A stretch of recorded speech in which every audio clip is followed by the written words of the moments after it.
नमस्कार, बिहार मिथिला न्यूज में आपका स्वागत है। मैं हूं मनोज। देखिए, ब्राह्मण चेतना मंच के द्वारा आज भव्य शोभा यात्रा निकाली गई।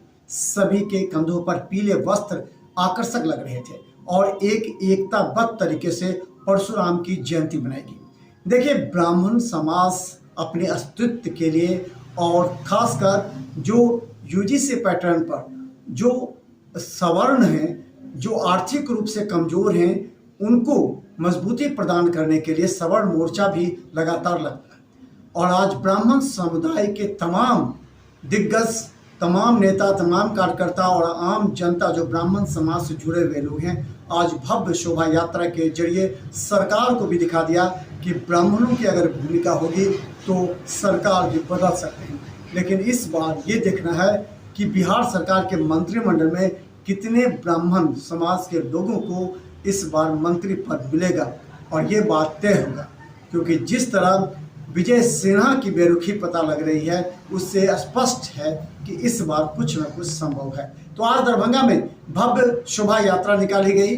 कर्पूरी चौक से लेकर के दरभंगा जो डीएमसीएच मेडिकल ऑडिटोरियम तक बड़ी संख्या में लोग वहाँ पहुंचे थे। देखिए एक रिपोर्ट। परशुराम जयंती के माध्यम से हम लोग अपना स्पष्ट संदेश देते हैं, सबका साथ, सबका विश्वास, सबका विकास, लेकिन उसमें जातीय भेदभाव नहीं होना चाहिए। हम लोग सबके हैं, सब हमारे हैं, हम इसी नीति पे काम करते हैं। मगर ये जो राजनीतिक दल हैं, ये हम लोगों को आपस में लड़ाते रहते हैं, कभी यूजीसी के नाम पे, कभी SC/ST एक्ट के नाम पे।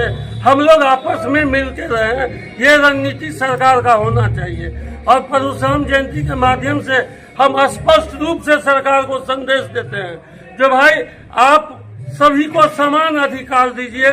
सभी के लिए सरकार होता है, किसी के एक के लिए सरकार नहीं होता। आज हम लोग विष्णु के छठे अवतार भगवान परशुराम की जयंती ब्राह्मण समाज के द्वारा मना रहे हैं।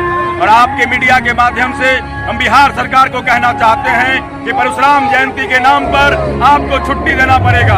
भारत सरकार को कहना चाहते हैं कि आपको परशुराम जयंती, आप हिंदू समाज की बात करते हैं, हिंदू संस्कार की बात करते हैं, तो आप भगवान परशुराम के नाम पर छुट्टी देना आपका दायित्व तो बनता है।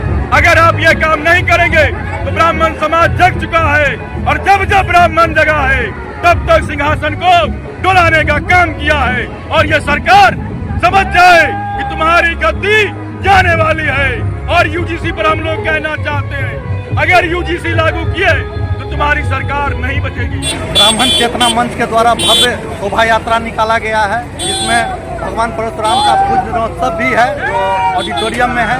यहाँ सांस्कृतिक कार्यक्रम भी है और कर्पूरी चौक से लेके और ऑडिटोरियम तक एक भव्य शोभा यात्रा निकाला गया है, जो अब यहाँ आके खत्म हुआ। और यहाँ से सांस्कृतिक कार्यक्रम एवं पुष्पांजलि होगा और यहाँ पूजोत्सव होगा, पूजा होगा। उसके बाद ये कार्यक्रम संपन्न होगा।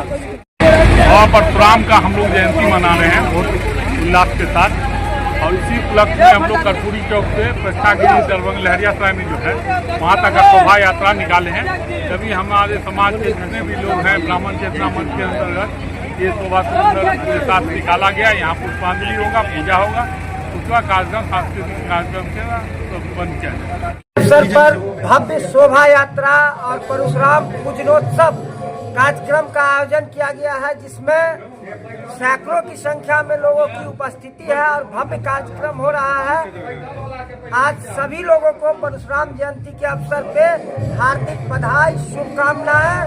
भगवान परशुराम के आदर्श, उनके गुणों से सभी को सीखने की जरूरत है और उनके आदर्श, उनके जो उनमें गुण है उस पर आगे चलने की जरूरत है। राम के जीवनी को जब आप पढ़िएगा तो वो पृथ्वी पे जब जब अत्याचार हुआ, दुराचारियों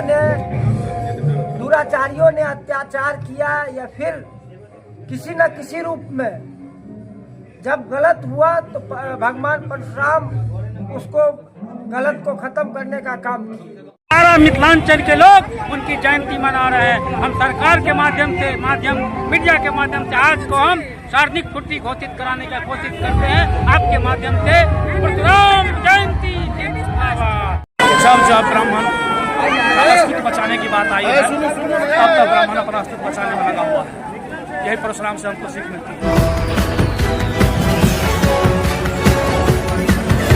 ऑडियो